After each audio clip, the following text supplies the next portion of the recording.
Welcome to RS academy. ఈరోజు జరిగిన జాతీయ, అంతర్జాతీయ, ప్రాంతీయ మరియు ఇతర ముఖ్యమైన అంశాల గురించి క్షుణ్ణంగా పరిశీలిద్దాం. ముందుగా ఈరోజు కరెంట్ అఫైర్లో మొదటి అంశం, భారత ప్రభుత్వ సాంస్కృతిక మంత్రిత్వ శాఖ బుద్ధుని యొక్క పవిత్ర విప్రవాహ అవశేషాలను భారతదేశంలోని వారికి నిజమైన నివాసానికి చారిత్రకంగా తిరిగి వచ్చినట్లుగా సౌగౌరవంగా ప్రకటించారు.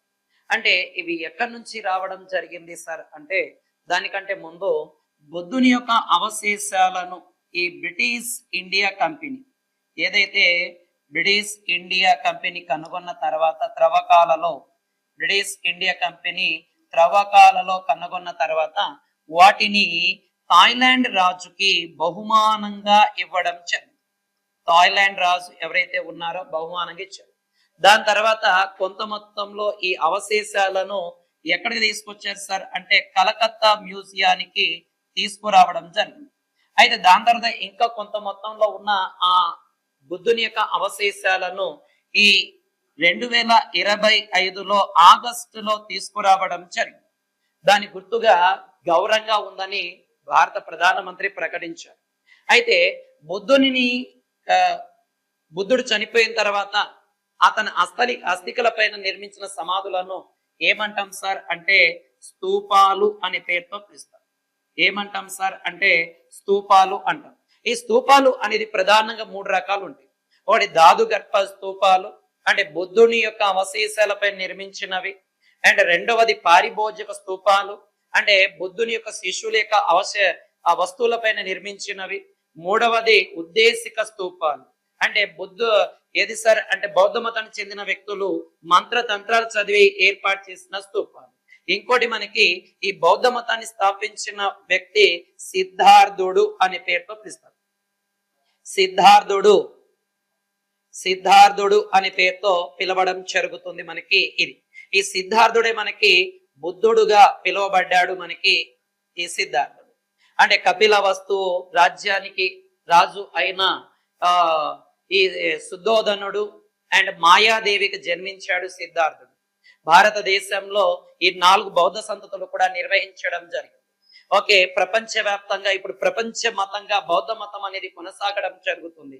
ముఖ్యంగా ఇండోనేషియా కావచ్చు అండ్ చైనా, జపాన్ ఇలాంటి దేశాల్లో బౌద్ధ మతం ప్రధాన మతంగా కూడా కొనసాగడం జరుగుతుంది. ఓకే, నెక్స్ట్ క్వశ్చన్ ఏంటి సార్ అని చూసినట్లయితే ఆఫ్రికన్ స్వైన్ ఫీవర్ అనేది చాలా చాలా ఇంపార్టెంట్ అయినది. ఆఫ్రికన్ స్వైన్ ఫీవర్ అనే దాన్ని ఇటీవల మనకి ఎక్కడ సార్ అంటే పాటియాలా అనే ప్రాంతంలో కనుగొనడం జరిగింది. పాటియాలా అనే ప్రాంతంలో దీన్ని కనుగొనడం జరిగింది. అంటే పంజాబ్ లోని పాటియాలా ప్రాంతంలో ఈ ఆఫ్రికన్ స్వైన్ ఫీవర్ ని కనుగొన్నారు. ఇది ప్రధానంగా ఏ దాని ద్వారా వస్తుంది సార్ అంటే పందుల ద్వారా మనుషులకు సంక్రమించడం జరుగుతుంది. అయితే ఈ పాటియాలలో కనుగొన్నారు. అయితే భారతదేశంలో మొట్టమొదటిసారిగా దీనిని 2020లో దీనిని మొదటగా అరుణాచల్ ప్రదేశ్ మరియు అస్సాం రాష్ట్రాలలో దీనిని మొదటగా గుర్తించడం జరిగింది భారతదేశంలో.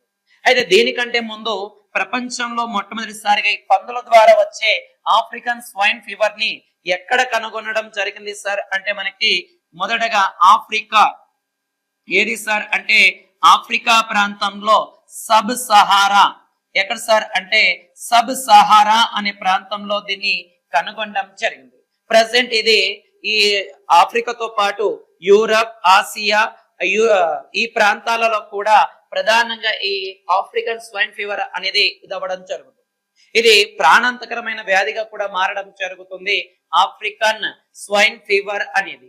ఇది పందుల ద్వారా, ఈ పందుల పెంపకం ద్వారా ఇది మనుషులకు సంక్రమించడం జరుగుతుంది. ఇది ఇటీవల ఎక్కడ కనుగొన్నారు సార్ అంటే పాటియాలా అనే ప్రాంతంలో కనుగొన్నారు. భారతదేశంలో మొదటి కేసు అస్సాం, అరుణాచల్ ప్రదేశ్ లో 2020లో కనుగొనబడింది. మొట్టమొదటిగా ప్రపంచంలో ఈ వ్యాధి ఆఫ్రికా సబ్ సహారా ప్రాంతము, దాని తర్వాత ఇటీవల ఆసియా ఖండము, యూరప్ ఖండంలో కూడా దీని ప్రభావం అనేది చూపడం జరుగుతుంది. చాలా చాలా ఇంపార్టెంట్ అయిన డిసీజ్ చూడండి, నన్ను ఎగ్జామ్ పాయింట్ ఆఫ్ లో అడగడానికి ఛాన్సెస్ ఉంది. ఓకే, నెక్స్ట్ కరెంట్ అఫైర్ విషయానికి వెళ్ళిపోతే ఏది సార్ అంటే అష్టముడి. ఓకే, అష్టముడి సరస్సు అనేది మనకి కరెంట్ అఫైర్ లో నుండి చూడడం జరిగింది. అష్టముడి అనే సరస్సు, ఈ అష్టముడి సరస్సుకు సంబంధించి ఈ కేరళ రాష్ట్రం యొక్క హైకోర్టు ఏదైతే ఉంటుందో ఈ హైకోర్టు అష్టముడి వెట్లాండ్ కి సంబంధించి ఒక యూనిట్ ని ఏర్పాటు చేయమని రాష్ట్ర ప్రభుత్వానికి ఆదేశాలు జారీ చేయడం జరిగింది. అంటే అక్కడుండే ఆ ప్రాంతాలన్నీ ఎక్కువగా ఆక్రమణకు గురవుతున్నాయి అనే ఉద్దేశంతో అష్టముడి సరస్సుకు సంబంధించిన ఒక యూనిట్ ని and wetland of Kerala, state wetland of Kerala అనే దానికి ఏది కేరళ హైకోర్టు ఆదేశాలు జారీ చేయడం జరిగింది. అయితే అష్టముడిలో అష్ట అనగా 8, ఓకే, ముడి అనగా శంకు అనే అర్థం వచ్చేలాగా ఉండడం జరుగుతుంది. అంటే దీనిలో 8 ద్వారాలు కలిగి ఉండడం జరుగుతుంది. ముఖ్యంగా ఈ అష్టముడి సరస్సు అనేది చూసుకుంటే ఇవన్నీ కూడా బ్యాక్ వాటర్ అనే పేరుతో పిలవడం జరుగుతుంది దీన్ని. అంటే వెనుక జలాలు ఏవైతే ఉంటాయో వాటి ద్వారా ఏర్పడినది. ఓకే, ఇది మొత్తం కూడా ఒక తాటి చెట్టు ఏదైతే ఆకారం ఉంటుందో ఆ తాటి చెట్టు యొక్క ఆకారంలో, అంటే తాటి చెట్టు వృక్షం ఆకారంలో ఇది ఉండడం జరుగుతుంది. ఏది సార్ అంటే మనకి ఈ అష్టముడి సరస్సు అంటే ఆక్టోపస్ ట్రీ రూపంలో ఉండడం జరుగుతుంది. ఇంకో విషయం గమనించినట్లయితే ఈ యొక్క అష్టముడిలో వచ్చి కొన్ని నదులు కలిసిన తర్వాత ఈ అష్టముడి నుంచి ఇది అరేబియా సముద్రంలో తీసుకెళ్లే నది పేరు నిరంధని అనే నది ఈ అష్టముడిలోని నీరును అరేబియా సముద్రంలో కలపడం జరుగుతుంది. అండ్ ఈ అష్టముడి సరస్సు అనేది కేరళలోని రెండవ అతిపెద్ద సరస్సు అండ్ కేరళలో ఇది మంచినీటి సరస్సుగా కూడా పిలువబడుతుంది. అంటే కేరళలో అతిపెద్ద సరస్సు ఏది సార్ అంటే వేంబనాడ్. ఏది సార్ అంటే వేంబనాడ్ అనేది కేరళలో అతిపెద్ద సరస్సుగా పిలవడం జరుగుతుంది మనకి. కాబట్టి కొంచెం జాగ్రత్తగా చూడండి అన్న, ఈ అష్టముడి సరస్సు ఎందుకు వచ్చింది, దానికి సంబంధించిన సమాచారం ఏంటి, అది ఏ ఆకారంలో ఉంది, అది ఎలాగ పిలుస్తున్నాము, దీని యొక్క నీరును నదిలోకి దీని యొక్క నీరుని ఏ దాంట్లోకి సముద్రంలోకి తీసుకెళ్లేది ఏది, అవన్నీ కూడా కొద్దిగా జాగ్రత్తగా చూడండి. ఓకే, నెక్స్ట్ కరెంట్ అఫైర్కి వెళ్ళిపోదన్న. నెక్స్ట్ కరెంట్ అఫైర్ సార్ ఏంటి సార్ అంటే సబర్మతి రివర్. ఓకే, నెక్స్ట్ చాలా ఇంపార్టెంట్ అయిన రివర్ ఏది సార్ అంటే సబర్మతి రివర్. ఈ సబర్మతి రివర్ ఎక్కడ ఉండడం జరుగుతుంది సార్ అంటే ఈ గుజరాత్ అనే రాష్ట్రంలో ప్రధానంగా ఉండడం జరుగుతుంది. అంటే ఇటీవల గుజరాత్ రాష్ట్ర ప్రభుత్వం ఏదైతే గుజరాత్ రాష్ట్ర గవర్నమెంట్ ఏదైతే ఉంటుందో ఈ ప్రభుత్వం ఏం చేసింది సార్ అంటే ఈ గుజరాత్ రాష్ట్రంలో పొల్యూటెడ్ రివర్ అంటే కలుషితమైన నదుల జాబితాను ప్రకటించింది. మొత్తం కూడా 13 నదులు ఈ గుజరాత్ రాష్ట్రంలో కలుషితమైన నదులు ఉన్నాయి. దాంట్లో అత్యంత కలుషితమైన నదిగా ఏ దాన్ని ప్రకటించారు సార్ అంటే సబర్మతి నదిని ప్రకటించడం జరుగుతుంది మనకి. ఇది ముఖ్యంగా ఈ సబర్మతి రివర్ అనేది మనకి ఏ రాష్ట్రాల్లో పర్యటిస్తుంది సార్ అంటే ఇక్కడ మ్యాప్ కూడా చెప్తున్నా చూడండి అన్న. ఇక్కడ రాజస్థాన్ అండ్ గుజరాత్ రాష్ట్రంలో ప్రధానంగా ఇది ప్రయాణిస్తుంది. అంటే దాదాపుగా ఒక 371 కిలోమీటర్ దూరం ప్రయాణిస్తుంది. అత్యధిక దూరం గుజరాత్ లోనే ప్రయాణించడం జరుగుతుంది ఈ సబర్మతి. ముఖ్యంగా ఎక్కడ జన్మిస్తుంది సార్ అంటే రాజస్థాన్ అనే రాష్ట్రంలో రాజస్థాన్ రాష్ట్రంలో ఏదైతే ఉదయ్పూర్ జిల్లా ఉంటుందో అక్కడ ఉన్న ఆరావళి పర్వతాలలో ఇది సబర్మతి నది జన్మిస్తుంది. ప్రారంభంలో సబర్మతి నదిని ఏమని పిలుస్తారు సార్ అంటే వాకల్ అనే పేరుతో కూడా పిలుస్తారు. వాకల్ నది అని కూడా పిలవడం జరుగుతుంది. ఇది ఎక్కడ సార్ అంటే మన భారతదేశం ఏదైతే ఉంటుందో అరేబియా సముద్రంలో ఎక్కడ కలుస్తుంది సార్ అంటే ఇది గల్ఫ్ ఆఫ్ కంబట్. ఎక్కడ సార్ అంటే గల్ఫ్ ఆఫ్ కంబట్ అనే ప్రాంతం వద్ద ఇది అరేబియా సముద్రంలో కలిసిపోవడం జరుగుతుంది. ఇదే నది ఒడ్డున మనకు ప్రధానంగా కొన్ని ప్రాంతాలు కూడా గుజరాత్ లో ఉన్నాయి. అదే ఏది సార్ అంటే అహ్మదాబాద్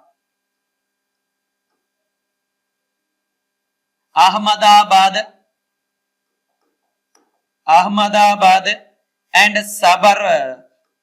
గాంధీనగర్ గాంధీనగర్ ఈ రెండు కూడా మనకి ఎక్కడున్నాయి సార్ అంటే మనకి ఈ సబర్మతి నది ఒడ్డునే ఉండడం జరుగుతుంది. కానీ కొంచెం జాగ్రత్త చూడండి అన్న, ప్రపంచంలోనే కలుషితమైన నదుల్లో భారతదేశం నుంచి ఒక నది ఉంది.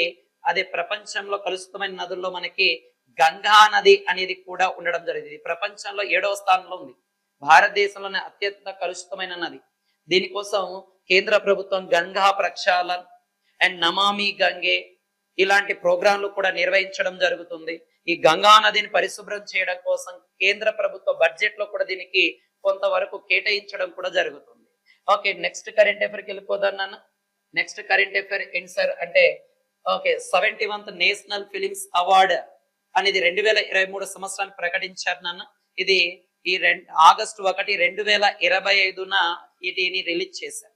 దాంట్లో బెస్ట్ యాక్టర్ అంటే ప్రధాన పాత్రలో ఉత్తమ నటుడు షారుఖ్ ఖాన్, రాణి ముఖర్జీ, విక్రాంత్ మూసే అని వాళ్ళు ఉన్నారు. షారుఖ్ ఖాన్ అయితే జవాన్ అనే మూవీలో భాగంగా వచ్చింది. And Rani Mukherjee Shrimati Chatterjee versus Norway and Vikrant హాసే 7th ఫెయిల్ అనే మూవీ ఉంది కదా, దాంట్లో బాగా వచ్చింది అంటే మెయిన్ రోల్ లో భాగంగా. అదే బెస్ట్ యాక్టరీస్ అంటే సహాయ పాత్రలో అంటే మనకి ఏది సార్ అంటే సపోర్టింగ్ యాక్టర్ గా ఎవరున్నారు సార్ అంటే ఊర్వశి ఉల్లోజుక్ అనే మూవీలో బాగా వచ్చింది. జానకి బోడివాలా వాస్ అనే మూవీకి గాను వచ్చింది. అండ్ విజయ రాఘవన్ అండ్ పుకల్లం అనే మూవీలో నటించారు. అండ్ ముత్తై పెట్టై సోము భాస్కర్ పార్కింగ్ అనే మూవీలో భాగంగా ఈ ఏదైనా సపోర్టింగ్ యాక్టర్ లో వీళ్ళకి అవార్డు రావడం జరిగింది. ఇంకా కొన్ని అవార్డులు ఉన్నాయి చూడండి నన్ను ఇక్కడ. ఏ సార్ అంటే బెస్ట్ ప్రాంతీయ చిత్రంలో భాగంగా బెస్ట్ హిందీ చిత్రం కథల్, అదే best Telugu movie Bhagavanth Kesari, and ఉత్తమ తమిళ చిత్రం పార్కింగ్ అనే దానికి వచ్చింది. అండ్ ఉత్తమ మలయాళ చిత్రం ఉల్లోజుక్, అండ్ దాని తర్వాత బెస్ట్ మరాఠీ చిత్రం షామిచ్చి ఆయ్ అనే మూవీకి వచ్చింది. బెస్ట్ కన్నడ చిత్రం కందీలు, బెస్ట్ పంజాబీ చిత్రం గోడే చా, అండ్ బెస్ట్ అస్సామీ చిత్రం రొంగటాపు 1982, అండ్ బెంగాలీ చిత్రం డీప్ ఫ్రిడ్జ్, ఉత్తమ గుజరాతీ చిత్రం వాష్, అండ్ ఉత్తమ ఒడియా చిత్రం పుష్కర్. ఇవి కొంచెం జాగ్రత్తగా గుర్తుపెట్టుకున్నా. అవార్డ్స్ పైన ఖచ్చితంగా మనకు ఒక మార్క్ ఉంటుంది, అది ఏ అవార్డు అయినా కావచ్చు. కాబట్టి ఇది 71వ అవార్డు నాన్న. ఇది 2023 సంబంధించి ఈ అవార్డులు 2025 ఆగస్టులో ప్రకటించారు చూడండి. Okay, next current affair. Okay, the state government lifts ban on heritage sports. Okay నాన్న, హెరిటేజ్ క్రీడల పైన నిషేధాన్ని ఎత్తివేసిన రాష్ట్రం అంటే భారతదేశంలో పంజాబ్ అనే రాష్ట్రం. ఏదైతే పంజాబ్ అనే రాష్ట్రం ఉంటుందో ఈ పంజాబ్ రాష్ట్రంలో ఈ వారసత్వ క్రీడలు ఏవైతే ఉన్నాయో ఏవి సార్ అంటే వారసత్వ క్రీడలు ఏవైతే ఉన్నాయో ఈ వారసత్వ క్రీడలను 1997లో అక్కడ రాష్ట్ర ప్రభుత్వం వీటిని బంద్ చేయడం జరిగింది. ముఖ్యంగా ఎద్దుల పంద్యాలు కావచ్చు, అండ్ గుర్ర పంద్యాలు కావచ్చు, కుక్కల పంద్యాలు కావచ్చు, అండ్ పావురాల పంద్యాలు కావచ్చు, వీటిని అన్నిటి వారసత్వ క్రీడలను పంజాబ్ ప్రభుత్వం అనేది రద్దు చేయడం జరిగింది. అయితే ప్రజెంట్ ఉన్న భగవంత్ మాన్ అనే సీఎం, పంజాబ్ సీఎం వీటిని దాదాపుగా 28 ఏళ్ల తర్వాత ఈ నిషేధమును, ఈ వారసత్వ క్రీడల పైన ఉన్న నిషేధమును ఎత్తి వేయడం జరిగింది.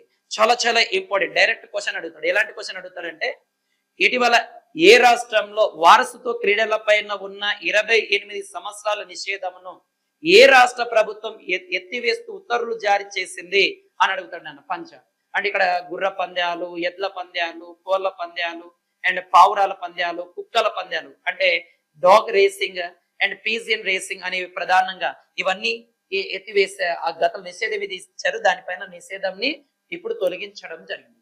కానీ ఇలాంటి అంశాలు ఏవైనా ఉన్నప్పుడు కొద్దిగా జాగ్రత్తగా ఫోకస్ చేయండి. గతంలో కూడా ఈ తమిళనాడు రాష్ట్రం గురించి వినే ఉంటారు. అక్కడ ప్రధానంగా ఎద్దుల పంద్యాలకు సంబంధించిన అది ఆ కేంద్ర ప్రభుత్వం దీన్ని బంద్ చేస్తే వీళ్ళు ఆ సుప్రీంకోర్టులో కేసు వేసి మరి ఎనిగి తెచ్చుకోవడం జరిగింది. అలాగే ఇక్కడ కూడా మనకి ఆ రాష్ట్ర ప్రభుత్వం వారసత్వ క్రీడలకు ప్రియారిటీ ఇవ్వడం జరిగింది. ఓకే, నెక్స్ట్ క్వశ్చన్కి వెళ్ళిపోదన్నాను. Indian railway commission Kavach 4.0 indigenous safety system developed on Mathura Kota section. అంటే ఇప్పుడు మనకి ప్రధానంగా ఇటీవల కాలంలో రైల్వే యాక్సిడెంట్ ఎక్కువ జరుగుతుంది. ఆ రైల్వే ప్రమాదాలు ఎక్కువ జరగకుండా కవచ్ 4.0ను ఈ యొక్క కేంద్ర రైల్వే శాఖ అభివృద్ధి పరచడం జరుగుతుంది. కేంద్ర ఏది సార్ అంటే రైల్వే శాఖ దీన్ని అభివృద్ధి పరచడం జరుగుతుంది. అంటే దీని వలన రెండు ఎదురెదురుగా వస్తున్న ట్రైన్స్ ఏవైతే ఉంటాయో ఈ రెండు ఎదురెదురుగా వస్తున్న ట్రైన్లు ప్రమాదానికి గురి కాకుండా ఆటోమేటిక్ గా ఆగిపోయే సిస్టాన్ని కవచ్ సిస్టమ్ అంటాం. ముందుగా వీటిని ఈ స్వదేశీ ట్రైన్లైన ముఖ్యంగా వందే భారత్ ట్రైన్లలో వీటిని ఇంట్రడ్యూస్ చేయడం జరుగుతుంది. ఓకే, కాబట్టి కవచ్ అనేది రైలు ప్రమాదం జరగకుండా రైల్వే మినిస్టర్ తీసుకొచ్చిన వన్ ఆఫ్ ద సిస్టమ్. అయితే భారతదేశంలో ఈ వందే భారత్ ట్రైన్లు అనేవి 2019 ఓకే 2019 ఫిబ్రవరి 15వ తారీఖున ప్రారంభించారు. ఇది ప్రెసెంట్ భారతదేశ వ్యాప్తంగా ఈ వందే భారత్ ట్రైన్లు అనేవి నడుస్తూ ఉన్నాయి. వీటి యొక్క పాత పేరే మనం ఏమంటాం సార్ అంటే ట్రైన్ 18 అనే పేరుతో కూడా వీటిని పిలువస్తాం. అయితే భారతదేశంలో రైలు వ్యవస్థ కావాలని 1849లో బ్రిటిష్ పార్లమెంట్ లో బిల్లు ప్రవేశపెట్టి ఆమోదం తెలిపారు. మన ఇండియాలో ఫస్ట్ ట్రైన్ అనేది 1851లో రూర్కీ అని ఇనుముకు కర్మాగారికి నడిచింది. మొదటి ప్యాసింజర్ ట్రైన్ ఎప్పుడు నడిచింది సార్ అంటే 1853 ఏప్రిల్ 16న ముంబైలోని బోరి బందర్ నుంచి ఈ యొక్క తానే మధ్య నడవడం జరిగింది. భారతదేశంలో మొదటి ట్రైన్ యాక్సిడెంట్ 1925లో జరిగింది. ఓకే, దాదాపుగా పంజాబ్ హౌరా ఎక్స్ప్రెస్ ట్రైన్ 150 మంది మరణించారు. అదే ఆంధ్రప్రదేశ్ లో మొదటి ట్రైన్ అనేది 1862లో రేణిగుంట నుంచి పుత్తూరు మధ్య ప్రారంభించారు. అండ్ దాని తర్వాత భారతదేశంలో మొదటి express train high speed train 1988లో ప్రారంభించారు. దాని పేరే వివేక్ ఎక్స్ప్రెస్ అంటాం. 140 km/h. దాని తర్వాత 2016లో గతిమాన్ ఎక్స్ప్రెస్ ట్రైన్ తీసుకొచ్చారు. అది 160 km/h వేగం. ప్రజెంట్ భారతదేశంలో అత్యంత వేగంగా నడిచే ట్రైన్ ఏది సార్ అంటే Vande Bharat train 180 km/h. And 2027 నాటికి భారతదేశంలో ఇది హై స్పీడ్ ట్రైన్ లేదా బుల్లెట్ ట్రైన్ ఎక్స్ప్రెస్ ని ప్రారంభించబోతున్నామని చెప్పారు. అయితే గతంలో 2016-17లో బుల్లెట్ ట్రైన్ శంకుస్థాపన కూడా ముంబై అండ్ అహ్మదాబాద్ మధ్య శంకుస్థాపన కూడా చేయడం జరిగింది. అండ్ ఇటీవల భారతదేశంలో తమిళనాడు ఐఐటి మద్రాస్ అనేది హైపర్ లూప్ ట్రైన్ ట్రాక్ ను కూడా తయారు చేయడం జరిగింది. ప్రెసెంట్ రైల్వే శాఖ మంత్రి అశ్విని వైష్ణవి కుమార్ అండ్ ఇటీవల ఆంధ్రప్రదేశ్ లో 18వ రైల్వే జంక్షన్ ని కూడా ప్రారంభించడం జరిగింది. ఈ 18వ రైల్వే జోన్ అనేది మనకి ఆంధ్రప్రదేశ్ లో 2019 ఫిబ్రవరి 28వ తారీఖున ప్రకటించారు. రీసెంట్ గా 2023లో ఏం చేశారు సార్ అంటే దీనికి శంకుస్థాపన 2023-24లో శంకుస్థాపన కూడా 18వ రైల్వే జోన్ కి శంకుస్థాపన కూడా చేయడం జరిగింది. ఓకే, ఇవన్నీ కూడా రైల్వేకి సంబంధించిన చూడండి, చాలా జాగ్రత్తగా రాసుకున్న నోట్స్. అండ్ నెక్స్ట్ క్వశ్చన్కి వెళ్ళిపోదాం మనం.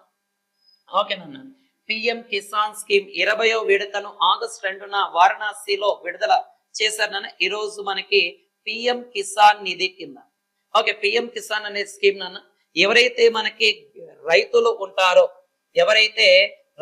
ఉంటారో ఈ రైతులకు సహకారం ఇవ్వడం కోసం అంటే రైతులకు కొద్దిగా సహకారం ఇవ్వడం కోసం ఈ కేంద్ర ప్రభుత్వం ఏం చేసింది సార్ అంటే ఈ యొక్క పిఎం కిసాన్ స్కీమ్ ను ప్రారంభించడం జరిగింది. ఈ పిఎం కిసాన్ నిధి కింద ఒక సంవత్సర కాలంలో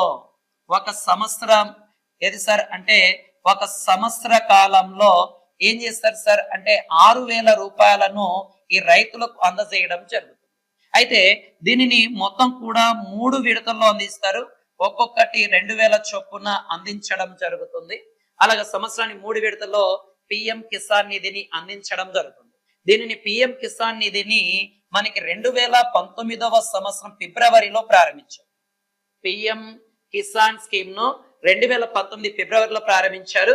ఇప్పుడు ఇది ఎన్నవది సార్ అంటే 20వ విడత పిఎం కిసాన్ నిధి. అదే ఆంధ్రప్రదేశ్ లో మనకి దీనిని అన్నదాత సుఖీభవ పథకం కింద అందజేస్తాము అని కూడా ఆంధ్రప్రదేశ్ ప్రభుత్వం ప్రకటించడం జరుగుతుంది.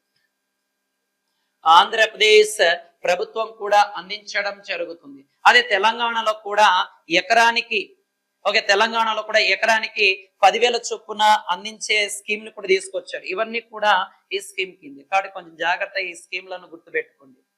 నెక్స్ట్ కరెంట్ అఫైర్ వెళ్ళిపోతే యుఎన్ఓ ఐక్యరాజ్య సమితిలో 15వ వార్షికోత్సవాన్ని జరుపుకుంటున్న మహిళలు అంటే ఏంటి సార్ అంటే 2010లో మహిళలను ప్రోత్సహించడం కోసం యుఎన్ఓలో మహిళల సభను ప్రారంభించారు. మహిళల సభను మహిళల ఉమెన్ ఆర్గనైజేషన్ ఏర్పాటు చేశారు. అంటే యుఎన్ఓలో ప్రధానంగా మనకి 6 రంగాలు ఉంటాయి. ఆ 6 రంగాలతో పాటు ఈ మహిళల సభను కూడా ప్రారంభించారు. అయితే దీనిని 2025లో మనకి 15వ వార్షికోత్సవాన్ని యానివర్సరీ నిర్వహించడం జరుగుతుంది. అంటే యుఎన్ఓ అంటే మనకి 1945 అక్టోబర్ 24న ఏర్పాటైనప్పుడు దీంట్లో ప్రధానంగా 6 రంగాలు ఉంటాయి.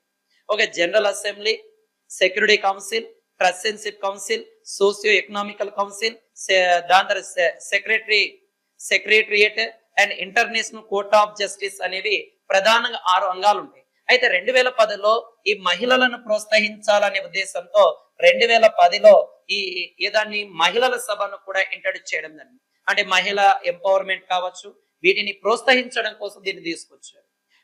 నెక్స్ట్ కరెంట్ అఫైర్కి వెళ్ళిపోదాం. మొట్టమొదటి గడ్డి భూముల పక్షుల గణన చాలా చాలా ఇంపార్టెంట్ అయిన చూడండి నాన్న. భారతదేశంలో మొట్టమొదటిసారిగా ఈ గడ్డి భూమిలో ఉన్న పక్షులను గణన చేయాలి, లెక్కించాలని ఇది తీసుకొచ్చారు. ఇది ఎక్కడ సార్ అంటే అస్సాం రాష్ట్రంలో దీన్ని ప్రవేశపెట్టడం జరిగింది. ముఖ్యంగా ఏదైతే కాజీరంగా నేషనల్ పార్క్ ఉంటుందో ఈ కాజీరంగా నేషనల్ పార్క్ లో దీన్ని ఇంట్రడ్యూస్ చేయడం జరుగుతుంది. అయితే ఈ గడ్డి భూముల్లో దాదాపుగా ఈ అస్సాం ప్రాంతంలో ఉన్న గడ్డి భూములు దాదాపుగా 70 నుంచి 75% అంతరించిపోయాయి అని ఈ సర్వేలో తెలియజేయడం జరిగింది. గడ్డి భూములు మొట్టమొదటిసారిగా గడ్డి భూముల్లో పక్షుల గణన ఎక్కడ జరిగింది సార్ అంటే అస్సాం రాష్ట్రంలో. ముఖ్యంగా ఇది మార్చి నెలలో ప్రారంభమై మే నెలలో పూర్తవడం జరిగింది. అంటే మార్చి నుంచి మే మధ్య ఇచ్చేసారు నాన్న. దీనిని ఏది సార్ అంటే మాంకీ బాత్ ప్రోగ్రామ్ లో భాగంగా దీన్ని ఇచ్చేసారు. అంటే గత జూలై చివరిలో లాస్ట్ ఆదివారం July last సండేలో monkey bath programme లో ఈ పక్షుల గణనకు సంబంధించి ఈ ప్రధానమంత్రి మాట్లాడడం జరిగింది. ఇదే మాంకీ బాత్ ప్రోగ్రామ్ గురించి మనం గత 2 days బ్యాక్ కరెంట్ అఫైర్ లో కూడా చెప్పాం. మన కరెంట్ అఫైర్ ని ఎవరైతే ఫాలో అవుతున్నారో ఈ మాంకీ బాత్ ప్రోగ్రామ్ లో మనం చెప్పిన అంశాన్ని కింద కామెంట్ రూపంలో తెలియజేయండి. నెక్స్ట్ కరెంట్ అఫైర్కి వెళ్ళిపోదాం. ప్రభుత్వ ప్రైవేట్ భాగస్వామ్యంతో నమూనా ఆధారంగా భారతదేశంలో మొట్టమొదటి విమానాశ్రయం ఏర్పాటు చేశారు. అంటే PPP అంటాం, పబ్లిక్ ప్రైవేట్ పార్ట్నర్షిప్. ఎక్కడ సార్ అంటే మనకి కొచ్చిన్ ఇంటర్నేషనల్ ఎయిర్పోర్ట్ ను ఏది సార్ అంటే ప్రభుత్వ ప్రైవేట్ భాగస్వామ్యంతో ఏర్పాటు చేయడం జరుగుతుంది. ఈ కొచ్చిన్ ఎయిర్పోర్ట్ యొక్క ఇంపార్టెంట్ ఏంటి సార్ అంటే ప్రపంచంలోనే మొట్టమొదటి first fully solar powered airport. అంటే పూర్తిగా సోలార్ తో నడిచే ఎయిర్పోర్ట్ ఏది సార్ అంటే కొచ్చిన్ ఎయిర్పోర్ట్ అనే పేరుతో పిలుస్తాం. ఈ కొచ్చిన్ అనే ప్రాంతంకి చాలా రకాల విశిష్ట ఉండడం జరుగుతుంది. భారతదేశంలో మొట్టమొదటిసారిగా పోర్చుగీస్ వాళ్ళు అడుగు పెట్టిన ప్రాంతం ఏది సార్ అంటే కొచ్చిన్ ప్రాంతం. అండ్ ఈ కొచ్చిన్ లో మనకి కొచ్చిన్ పోర్ట్ అంటే ఓడరేవు కూడా ఉండడం జరుగుతుంది. ఈ కొచ్చిన్ ఓడరేవుని మనం ఏమంటాం సార్ అంటే అరేబియా సముద్రపు రాణి అని కూడా పిలవడం జరుగుతుంది. కానీ చాలా జాగ్రత్త చూడండి అన్న, భారతదేశంలో మొట్టమొదటి పబ్లిక్ ప్రైవేట్ పార్ట్నర్షిప్ తో నడుస్తున్న ఎయిర్పోర్ట్ ఏది సార్ అంటే మనకి కొచ్చిన్. అండ్ దీంతో పాటు ఇటీవల కరెంట్ అఫైర్ ఏంటి సార్ అంటే ప్రపంచంలోనే మొట్టమొదటి పూర్తిగా సోలార్ తో నడిచే ఎయిర్పోర్ట్ కూడా కొచ్చిన్ అని తెలియజేయడం జరుగుతుంది. నెక్స్ట్ కరెంట్ అఫైర్ చూడండి నాన్న, మనకి అపాయింటెడ్ పర్సన్స్ డైరెక్ట్ గా మనకి ఇక్కడ చూపిస్తున్న చూడండి నాన్న. లెఫ్టినెంట్ జనరల్ గా పుష్పేంద్ర సింగ్ ఆగస్టు 1న జాయిన్ అవ్వడం జరిగింది. అంటే ఈ lieutenant general Pushpendra Singh August 1న డిప్యూటీ ఆర్మీ చీఫ్ గా ఆగస్టు 1 నుంచి పదవి బాధ్యత చేపట్టాడు. అండ్ నెక్స్ట్ వన్ నటి నీతూ చంద్ర, ఈమె పాట్నా ఎన్నికల సంఘంలో ఐకాన్ ఫేస్ గా నియమించడం జరుగుతుంది. అంటే నటి నీతూ చంద్ర అనే ఆమె ఈ పాట్నా ఎన్నికలు అంటే బీహార్ ఎన్నికల్లో భాగంగా ఐకాన్ ఫేస్ గా నిర్వహించడం జరుగుతుంది. And Thiruvananthapuram Vikram Sarabhai space centre కి కొత్త డైరెక్టర్ గా డాక్టర్ ఏ రాజన్ అనే వ్యక్తి ఆగస్టు 1 అపాయింట్ అవ్వడం జరిగింది. ఇండియా ఇండియా పోస్ట్ తన సేవలు open network for digital commerce మరియు గవర్నమెంట్ ఈ మార్కెట్ ప్లేస్ లో అనుసంధానించడానికి కృషి చేయడం జరుగుతుంది. దీనికోసం థర్డ్ లాజిస్టిక్ పార్టీ కంపెనీలతో పోటీ పడడానికి కృషి చేస్తుందని కూడా ఇచ్చాడు. ఈ అపాయింటెడ్ పర్సన్ అన్న వ్యక్తులు అంశాలు కొద్దిగా జాగ్రత్తగా ఫోకస్ చేయండి. ఇక్కడ నుంచి కరెంట్ అఫైర్ లో రావడం జరుగుతుంది. And last one current affair చూడండి అన్న, ఇండియా నావల్ షిప్ సాత్పురా, ఇది మనకి ఈ 32వ సింబెక్స్ ఏది సార్ అంటే 32వ సింబెక్స్ విన్యాసాల కోసం సింగపూర్ వెళ్ళడం జరిగింది. సింగపూర్ ఏది సార్ అంటే ఈ ఐఎన్ఎస్ సాత్పురా వెళ్ళడం జరిగింది. అంటే ఇండియాకి సింగపూర్ మధ్య జరిగే విన్యాసాలను ఏమంటాం సార్ అంటే సింబెక్స్. ఇది ఎన్నవది సార్ అంటే 32వది, సింబెక్స్ 25 అంటాను. అయితే మొట్టమొదటిసారిగా ఇండియా అండ్ సింగపూర్ మధ్య ఈ నావిక విన్యాసాలు అనేవి 1994లో మొట్టమొదటిసారిగా ఈ సింబెక్స్ అనేవి ఇది అవ్వడం జరిగింది. అయితే వీటిని మొదటగా ఏమని పిలిచేవాళ్ళు సార్ అంటే ఎక్సర్సైజ్ లేదా ఎక్సరైజ్ లయన్ కింగ్ అనే పేరుతో కూడా వీటిని పిలిచేవారు. కాబట్టి ఇది ఈరోజు జరిగిన జాతీయ, అంతర్జాతీయ, ప్రాంతీయ కరెంట్ అఫైర్. ఏవైనా మిగిలిపోయిన అంశాలు ఉంటే రేపటి కరెంట్ అఫైర్ లో చూద్దాం. ఆర్ఎస్ అకాడమీ కర్నూలు, మిస్ సోమిస్ సార్, జై